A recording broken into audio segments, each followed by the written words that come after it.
Today we've got a pan-fried loin of venison. Yeah, and what's going to go? This is a really sort of Christmassy type dish. What do we have for the ingredients? It's a pan-fried loin of venison with like a cranberry jam, like a cranberry sauce. We're just going to stew it down. Some smoked bacon, juniper berries, white peppercorns, some shallot, soy cabbage, some thyme, red wine vinegar, some red wine as well, chicken stock to cook the cabbage in, and like a venison stock to make the sauce. Brilliant. Well, listen, I'll leave you to it. Okay, thanks very much.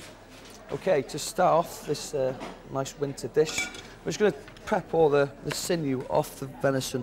Venison doesn't have a lot of fat, but you need to take all the sinew off the piece of meat itself. Then, when we come to cook it, we'll colour up nicely, because colour, we're going to try and get as much colour as possible onto the venison, because colour does create flavour. You're just caramelising all those natural sugars. Salt. Bryn, is this farmed venison or is it wild? Wild. This is wild Welsh venison, but to get it I have to make sure I order it a good 4 days in advance. I can't just phone up and say, can I have a whole bunch of venison tomorrow please, because you won't have one, you've got to go out and shoot it. So it's so here we are, nice little colour onto the venison itself. There's the loin of venison into the oven for a good 6 to 8 minutes at about 180 degrees. Nice and pink. If you want it a little bit more, leave it in for about 10 minutes or so. So now, in the same pan, we're going to add a little bit more olive oil. We're just going to turn the heat down. We're going to caramelise these shallots. Again, get a nice bit of colour onto them. And it's a nice bit of flavour into the shallots itself. So this now, just going to keep on a nice bit of colour to it, sweat them all down. While they're cooking, we're just going to add, in this pestle mortar here, we've got some juniper berries and some white peppercorns. This just gives the sauce, just to cut through the venison.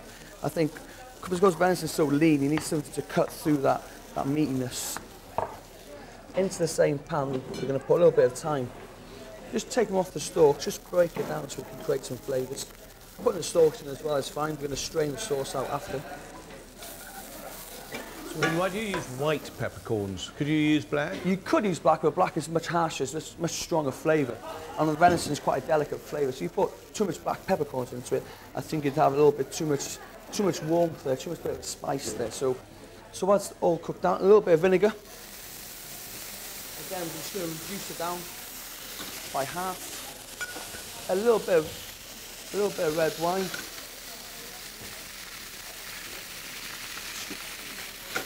Bring it right down to a nice consistency. We're going to add a little bit of venison stock into it.